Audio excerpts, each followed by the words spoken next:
अस्सलाम वालेकुम dear students, मैं हूं नुमान फरीद और आप देख रहे हैं हमारा यूट्यूब चैनल अल फरीद एकेडमी। आज हम क्लास 9th की एक्सरसाइज 1.5 क्वेश्चन नंबर 6 का पार्ट नंबर 2 सोल्व करेंगे। पार्ट नंबर 2 है हमारे पास D A whole inverse is equal to A का इनवर्स डी का इनवर्स। तो सबसे पहले हमने लेनी है left hand side. Left hand side है हमारे पास डी ए होल इनवर्स। तो सबसे पहले हमें फाइंड करना होगा डी और ए को।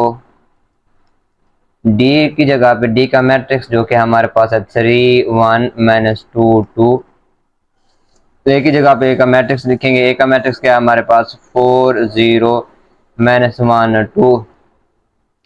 अब हम मल्टीप्लाई करेंगे फर्स्ट रो फर्स्ट कॉलम पहली कतार पहला column 3 multiply by 4 plus 1 multiply by -1। अब स्पेस डाल के फर्स्ट रो सेकंड कॉलम करेंगे 3 multiply by 0 plus 1 multiply by 2। उसके बाद second row first column -2 multiply by 4 plus 2 multiply by -1। Second row second column -2 multiply by 0 plus 2 multiply by 2। इसके बाद हमने इसको अंदर मल्टीप्लाई कर देना इन वैल्यूज को। 3 4 दा 12 प्लस -1 1 दा 1 3 0 दा 0 प्लस 2 1 दा 2 प्लस -4 2 दा 8 प्लस -2 1 दा 2 2 0 दा 0 प्लस 2 2 दा 4। अब यहाँ पे 12 - 1 इज इक्वल टू बचेगा 11। यहाँ पे 2 माइनस माइनस प्लस करेंगे प्लस लिखेंगे माइनस माइनस का 10 हो जाएगा और यहाँ पे आ जाएगा 4। ये आ गया हमारे पास डी ए। अब हमने डी ए होल का इनवर्स फाइंड करना था। डी ए होल इनवर्स होता है 1 over D A determinant D A का मक्ता एडजॉइंट ऑफ डी ए। तो सबसे पहले हमने डी ए का डिटर्मिनेंट डी ए का मक्ता ले लेना है। तो यहाँ पर डिटर्मिनेंट का साइन डाल देंगे 11 2 -10 4। तो सबसे पहले हमने मल्टीप्लाई करना है किसको, डायगोनल वैल्यूज को वत्री अरकान को। उसके बाद हमने मल्टीप्लाई करना है नॉन डायगोनल वैल्यू को गैर वत्री अरकान को। 11 4 दा 44 माइनस माइनस प्लस 10 2 दा 20। यहाँ पे ये हो जाएगा 64 के इक्वल। ये आ गया डी ए का डिटर्मिनेंट। इसके बाद हमने लेना है एडजॉइंट ऑफ डी ए। यहाँ पे लिख देंगे एडजॉइंट डी ए की जगह पे हमने डी ए का मैट्रिक्स लिख देना है 11 2 -10 4। एडजॉइंट में हमने क्या करना होता है, डायगोनल्स की जगह चेंज। ये हमारे पास डायगोनल एंट्रीज हैं, इनकी जगह को चेंज कर देंगे हम। यहाँ पे आ जाएगा 11, यहाँ पे आ जाएगा 4।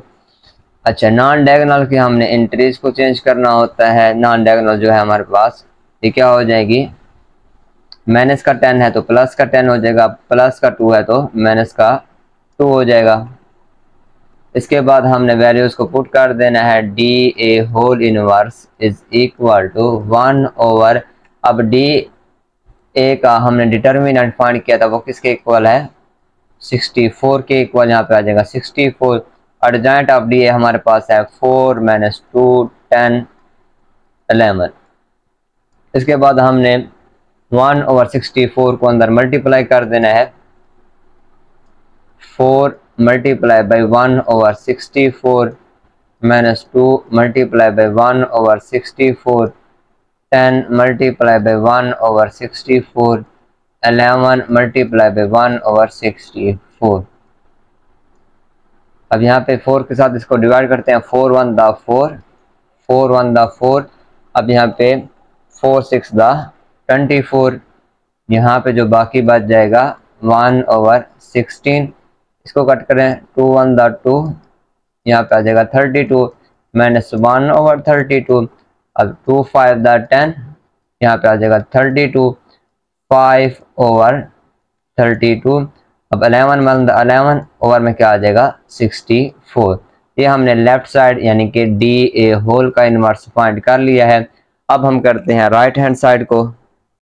राइट हैंड साइड है हमारे पास ए इनवर्स डी इनवर्स।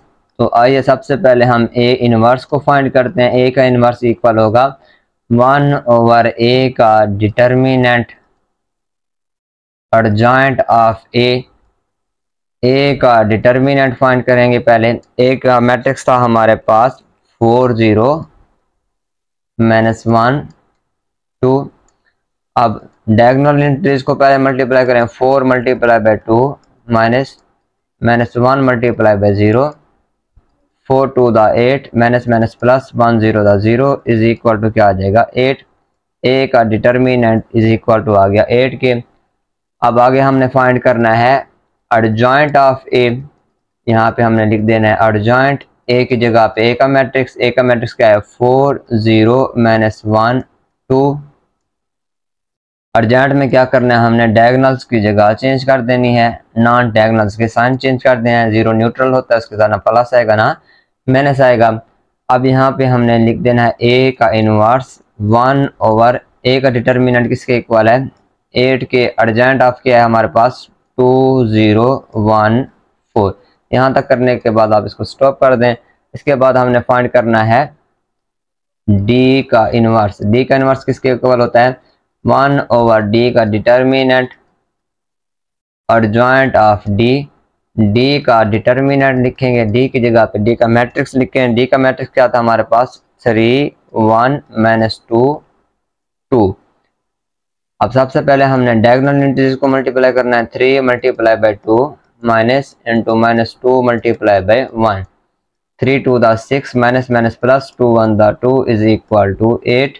ये आ गया हमारे पास डी का डिटर्मिनेंट। आगे हम फाइंड करते हैं adjoint of A. Adjoint A is equal to यहाँ पे लिखेंगे एडजॉइंट ए की जगह पे ए का मैट्रिक्स लिखें। ए का मैट्रिक्स एडजॉइंट ऑफ डी लिखेंगे यहाँ पे क्योंकि मैट्रिक्स का नाम डी है। यहाँ पे एडजॉइंट ऑफ डी का मैट्रिक्स जो था हमारे पास 3 1 -2 2। एडजॉइंट में क्या करना होता है डायगोनल्स की जगह चेंज कर देंगे, नॉन डायगोनल्स के साइन चेंज कर देंगे। अब इसके बाद हमने वैल्यूज को पुट कर देना है। डी का इनवर्स इज इक्वल टू 1/8। अब यहाँ पे हमने एडजॉइंट ऑफ डी जो लिया था उस मैट्रिक्स को लिख देंगे। इसके बाद हमने क्या करना है ए इनवर्स और डी इनवर्स जो हमने ये फाइंड किए थे इनको यहाँ पे हमने लिख देना है। सबसे पहले हमने क्या करना है ए इनवर्स और डी इनवर्स को यहाँ पे लिख देना है। पहले मैं इनको लिख लेता हूँ।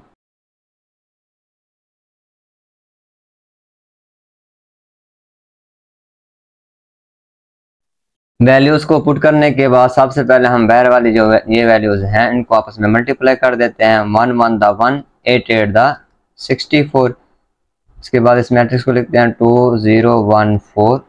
इसके साथ जो बाकी मैट्रिक्स बचा हुआ है उसको लिख देते हैं 2 -1 2 3।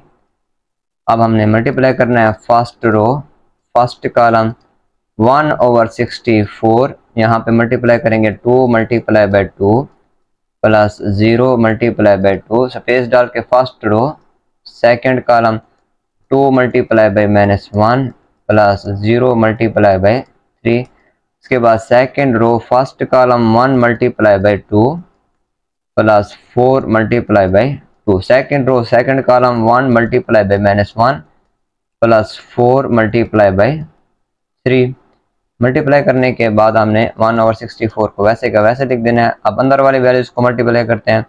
2 2 the 4 plus 2 0 0 -2 1 the 2 plus 3 0 the 0 2 1 the 2 plus 4 2 the 8 plus minus 1 1 the 1 4 3 the 12 is equal to 1/64।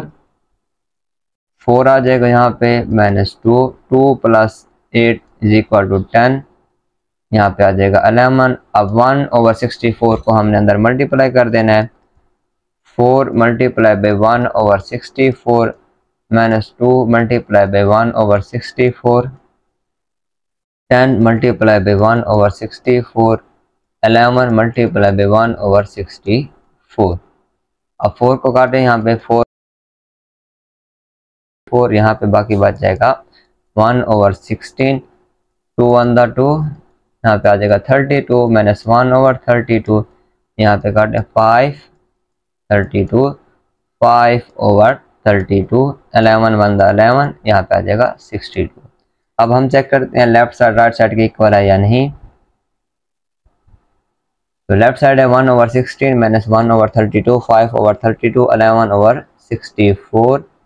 तो यहाँ पे भी चेक करते हैं 1/16 माइनस 1/34, 5/34, 11/64। तो हमने लिख देना left hand side is equal to right hand side.